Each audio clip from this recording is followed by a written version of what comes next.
بسم اللہ الرحمن الرحیم۔ السلام علیکم دوستو، آج کی ویڈیو میں حضرت اسماعیل علیہ السلام کی زندگی کے چند اہم واقعات اور آپ علیہ السلام کے مناقب بیان کریں گے، جن کا جاننا ہر مسلمان کے لیے ضروری ہے۔ حضرت اسماعیل علیہ السلام حضرت ابراہیم علیہ السلام کے اکلوتے بیٹے تھے۔ حضرت ابراہیم علیہ السلام کی پہلی شادی اپنی چچا زاد بہن حضرت سارہ علیہ السلام سے ہوئی تھی، لیکن وہ ایک عرصے تک اولاد کی نعمت سے محروم رہیں۔ ایک دن حضرت سارہ علیہ السلام نے ان سے فرمایا کہ آپ علیہ السلام ہاجرہ علیہ السلام سے نکاح کر لیں، شاید اللہ تعالیٰ ان کے بطن سے آپ کو اولاد عطا فرما دے۔ دراصل یہ سب کچھ اللہ تعالیٰ کی جانب سے ہی تھا۔ چنانچہ آپ علیہ السلام نے حضرت ہاجرہ علیہ السلام کو اپنی زوجیت میں لے لیا۔ پھر شادی کے 1 سال کے بعد ہی انہوں نے حضرت اسماعیل علیہ السلام کو پیدا کیا۔ روایت کے مطابق اس وقت حضرت ابراہیم علیہ السلام کی عمر مبارک 86 سال تھی۔ جب حضرت ہاجرہ علیہ السلام امید سے تھیں تو فرشتے نے آپ علیہ السلام کو لڑکا ہونے کی خوشخبری سنائی اور اسماعیل نام رکھنے کو کہا۔ دوستو، بیٹے کی پیدائش پر حضرت ابراہیم علیہ السلام نے حکم کے مطابق ان کا نام اسماعیل علیہ السلام رکھا۔ ابھی بیٹے کی پیدائش پر خوشیوں کا بھرپور اظہار بھی نہ کر پائے تھے کہ اللہ تعالیٰ نے انہیں ایک بڑی آزمائش میں ڈال دیا۔ حکم الہی سے وہ اپنے لخت جگر کو اور فرما بردار بیوی کو ملک شام سے ہزاروں میل دور ایک ایسی وادی میں چھوڑ کر آئے جہاں میلوں تک پانی موجود نہ تھا، نہ چرند پرند، نہ آدم کی ذات تھی۔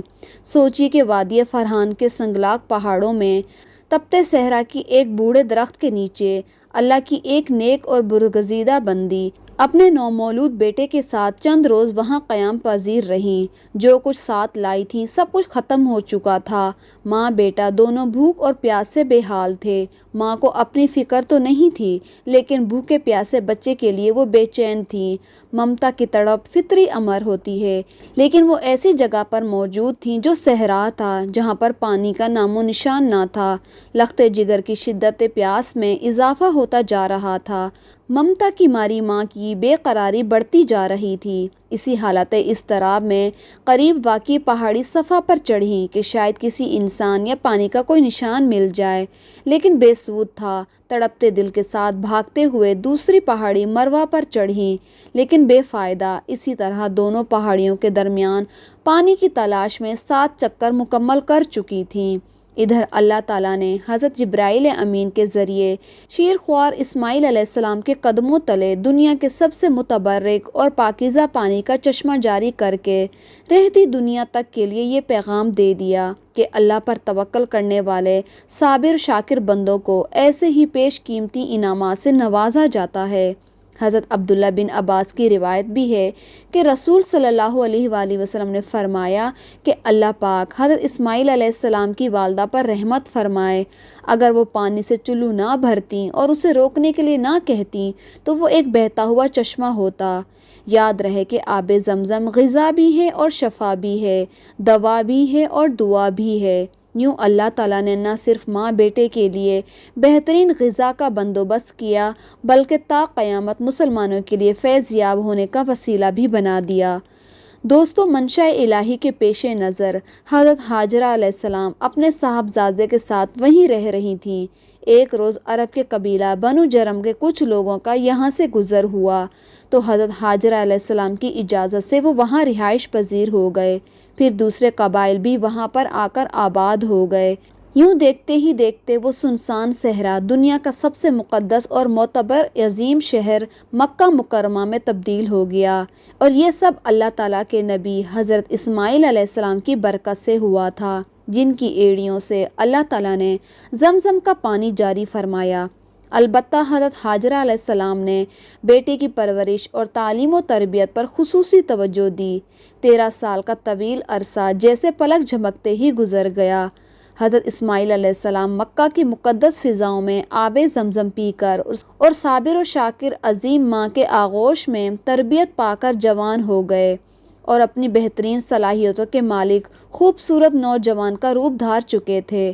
ایک دن حضرت ابراہیم علیہ السلام تشریف لائے، ماں بیٹے سے ملاقات کی، کچھ عرصہ ان کے ساتھ قیام پذیر رہے۔ حضرت ابراہیم علیہ السلام نے خواب میں دیکھا کہ وہ اپنی سب سے قیمتی چیز کو ذبح کر رہے ہیں۔ تو انہوں نے سوچا کہ میری تو سب سے قیمتی چیز حضرت اسماعیل علیہ السلام ہیں۔ یوں انہوں نے اپنے خواب کا ذکر حضرت اسماعیل علیہ السلام سے کیا اور فرمایا کہ اے بیٹے، میں خواب میں دیکھتا ہوں کہ گویا تمہیں ذبح کر رہا ہوں، تو تم سوچو کہ تمہارا کیا خیال ہے؟ فرما بردار بیٹے نے سر تسلیم خم کرتے ہوئے فرمایا، ابا جان، آپ کو جو حکم ہوا ہے وہی کیجیے، اللہ نے چاہا تو آپ مجھے صابرین میں پائیں گے۔ پیارے دوستو، حضرت اسماعیل علیہ السلام کا یہ سعادت مندانہ جواب دنیا بھر کے بیٹوں کے لیے آداب فرزندی کی ایک شاندار مثال بھی ہے۔ روایت بتاتی ہے کہ حضرت ابراہیم علیہ السلام نے بیٹے کا جواب سنا تو انہیں سینے سے لگا لیا اور حضرت حاجرہ علیہ السلام کے پاس لے آئے اور فرمایا، اے حاجرہ، آج ہمارے نور نظر کو آپ اپنے ہاتھوں سے تیار کر دیجئے۔ ممتا کے مقدس شیریں انمول جذبوں میں ڈوبی ہوئی ماں نے اپنے اکلوتے بیٹے کو نئی پوشاک پہنائی، آنکھوں میں سرما لگایا، سر میں تیل لگایا اور خوشبو میں رچا بسا کر باپ کے ساتھ باہر کے لیے روانہ کر دیا۔ اسی اثنا میں حضرت ابراہیم علیہ السلام نے ایک تیز دھار چھری کا بندوبست کر لیا، پھر بیٹے کو ساتھ لے کر مکہ سے باہر مینا کی جانب چل دیے۔ شیطان نے باپ بیٹے کے درمیان میں ہونے والی گفتگو سن لی تھی۔ جب اس نے صبر و استقامت اور اطاعت خداوندی کا یہ منظر دیکھا تو مضطرب ہو گیا۔ اس نے باپ بیٹے کو اس قربانی سے باز رکھنے کا فیصلہ کر لیا، چنانچہ جمرہ عقبہ کے مقام پر راستہ روک کر کھڑا ہو گیا۔ حضرت ابراہیم علیہ السلام کے ساتھ موجودہ فرشتے نے کہا کہ یہ شیطان ہے، اسے کنکریاں ماریں۔ حضرت ابراہیم علیہ السلام نے اللہ اکبر کہہ کر اسے 7 کنکریاں ماری، جس سے وہ زمین میں دھس گیا۔ ابھی آپ علیہ السلام کچھ ہی آگے بڑھے تھے کہ زمین نے اسے چھوڑ دیا اور وہی جمرہ وسطیٰ کے مقام پر پھر ورغلانے کے لیے موجود ہوا۔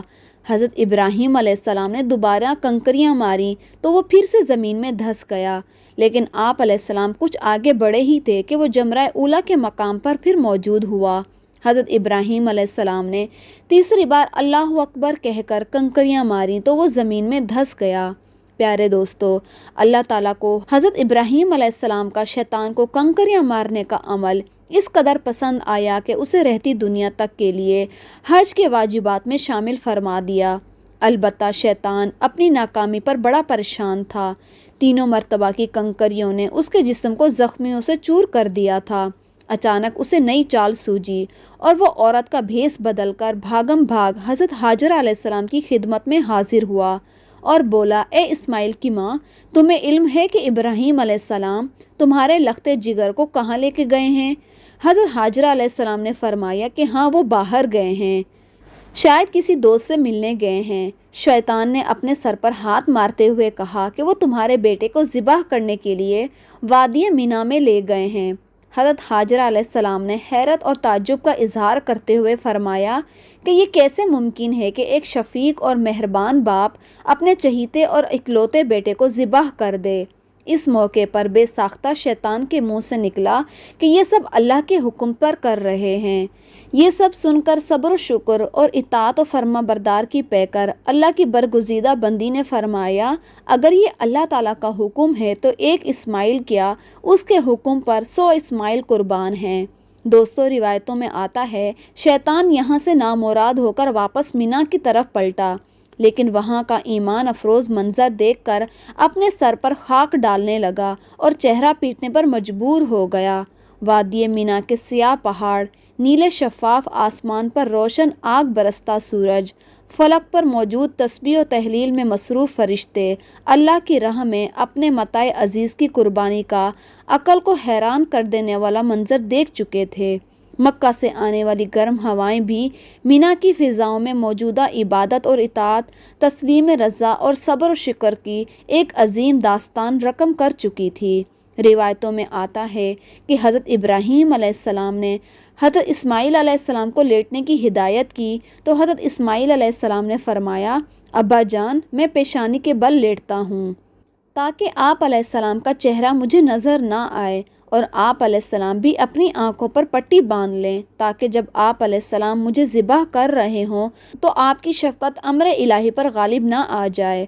پیارے دوستو، صبر و استقامت کے کوہ گراں والد نے گوشہ جگر کے مشورے پر ہی عمل کیا، اور جب اسماعیل علیہ السلام لیٹ گئے تو تکبیر احکام خداوندی میں تیز دھار چھری کو پوری قوت کے ساتھ لخت جگر کی گردن پر پھیر دیا۔ باپ بیٹے کی اس عظیم قربانی پر قدرت خداوندی نے جوش مارا اور اللہ تعالیٰ نے حکم دیا کہ حضرت جبرائیل علیہ السلام جنت کے باغاتوں میں سے بڑے سفید رنگ کے خوبصورت مینڈھے کو لے کر حاضر ہوں۔ حضرت ابراہیم علیہ السلام نے ذبح سے فارغ ہو کر آنکھوں سے پٹی ہٹائی تو حیرت زدہ ہو گئے۔ بیٹے کی جگہ پر ایک خوبصورت حسین مینڈھا ذبح ہوا پڑا تھا، جبکہ حضرت اسماعیل علیہ السلام قریب کھڑے مسکرا رہے تھے۔ اسی اثنا میں غیب سے آواز آئی، اے ابراہیم، تم نے اپنا خواب سچ کر دکھایا، بے شک ہم نیکی کرنے والوں کو ایسا ہی بدلہ دیا کرتے ہیں۔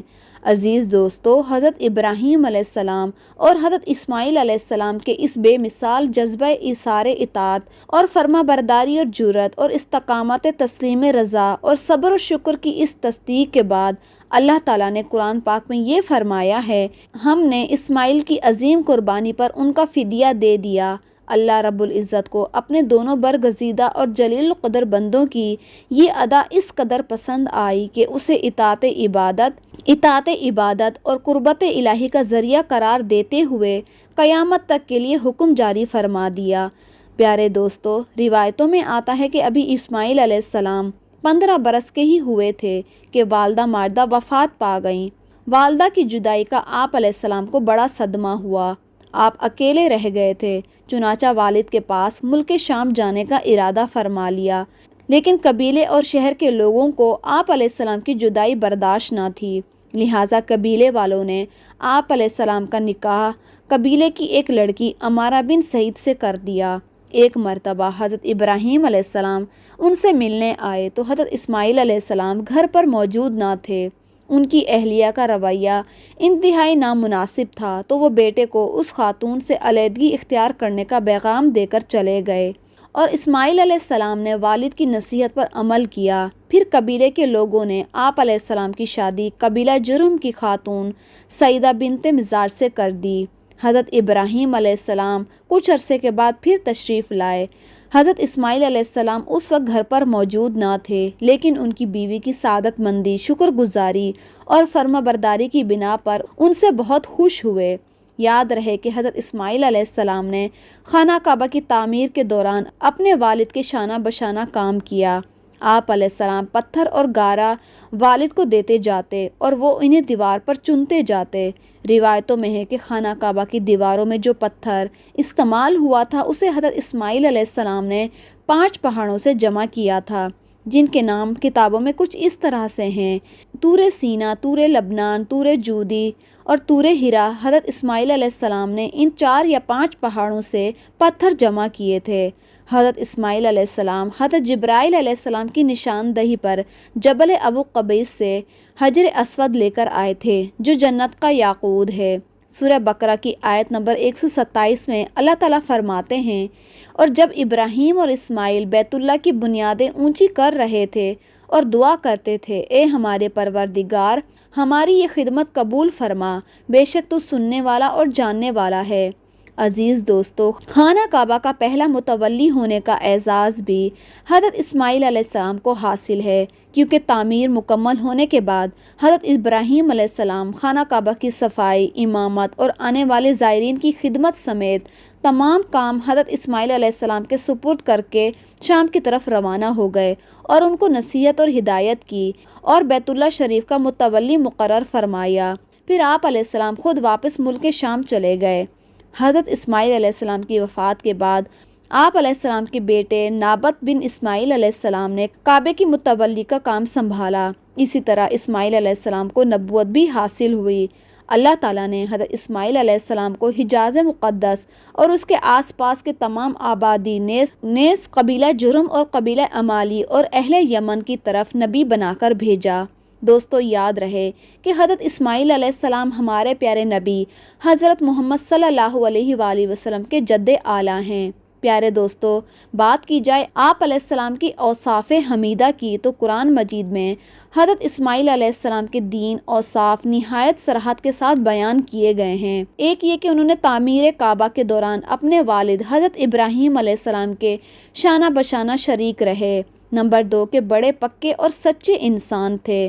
نمبر 3 آپ علیہ السلام لوگوں کو نماز اور زکوٰۃ کا حکم دیتے رہتے تھے تاکہ وہ اللہ کے عذاب سے بچ جائیں، جیسا کہ اللہ تعالیٰ نے قرآن پاک میں سورہ مریم آیت نمبر 54 اور 55 میں بھی فرمایا ہے کہ اے نبی اسماعیل علیہ السلام کا بھی ذکر کیجئے، بے شک وہ وعدے کے سچے اور ہمارے بھیجے ہوئے نبی تھے، اور وہ اپنے گھر والوں کو نماز اور زکوٰۃ کی تعلیم دیتے تھے، اور وہ اپنے پروردگار کے ہاں پسندیدہ اور برگزیدہ بندے تھے۔ دوستو، جہاں تک بات ہے حضرت اسماعیل علیہ السلام کی اولاد کی، آپ علیہ السلام کی دوسری اہلیہ سیدہ بنت مزار سے آپ علیہ السلام کے 12 لڑکے ہوئے۔ سب کے سب اپنی قوم کے سردار بنے، اور ہر ایک نے الگ الگ بستیاں آباد کی، اور ان کی اولادیں اتنی کثیر تعداد میں بڑھیں کہ حجاز سے نکل کر شام اور عراق اور یمن تک پھیل گئیں۔ امام ابن کثیر بھی لکھتے ہیں کہ حجاز مقدس، مکہ مدینہ کے تمام عرب حضرت اسماعیل علیہ السلام کے 2 صاحبزادوں کی اولاد ہیں۔ پیارے دوستو، مؤخرین نے بھی لکھا ہے کہ دنیا میں جو شخص سب سے پہلے گھوڑے پر سوار ہوا تھا وہ حضرت اسماعیل علیہ السلام تھے۔ اس سے پہلے گھوڑا وحشی جانور تھا۔ حضرت اسماعیل علیہ السلام نے اسے سدھایا، مانوس کیا، پھر اس پر سواری کی۔ حضرت عبداللہ بن عمر کی روایت بھی ہے کہ رسول صلی اللہ علیہ وآلہ وسلم نے فرمایا، اور ان پر سواری کرو، بے شک یہ تمہارے باپ اسماعیل علیہ السلام کی میراث ہے۔ دوستو، کہتے ہیں کہ حضرت اسماعیل علیہ السلام کو مختلف زبانوں پر بھی عبور حاصل تھا۔ حضور صلی اللہ علیہ وآلہ وسلم نے فرمایا کہ پہلا شخص جس نے واضح عربی زبان کے ساتھ زبان کھولی تھی وہ حضرت اسماعیل علیہ السلام تھے۔ اس وقت ان کی عمر 14 سال کی تھی۔ عربی کے علاوہ آپ علیہ السلام کو قبطی اور عبرانی زبان پر بھی بہت اچھا عبور حاصل تھا، اور آپ کو بتاتے چلیں کہ حضرت اسماعیل علیہ السلام نے 137 سال کی عمر میں وفات پائی۔ آپ علیہ السلام کو کعبہ کے صحن میں میزاب رحمت اور حجر اسود کے درمیان اپنی والدہ کے پہلو میں سپرد خاک کیا گیا۔ اللہ رب العزت سے دعا ہے کہ اللہ تعالیٰ آپ علیہ السلام کے درجات کو بلند فرمائے، اور آپ علیہ السلام کی قبر پر کروڑوں رحمتیں نازل فرمائے، آمین۔ امید ہے کہ حضرت اسماعیل علیہ السلام کا واقعہ آپ کو پسند آیا ہوگا۔ ویڈیو کو لائک اور چینل کو سبسکرائب کریں۔ جزاک اللہ۔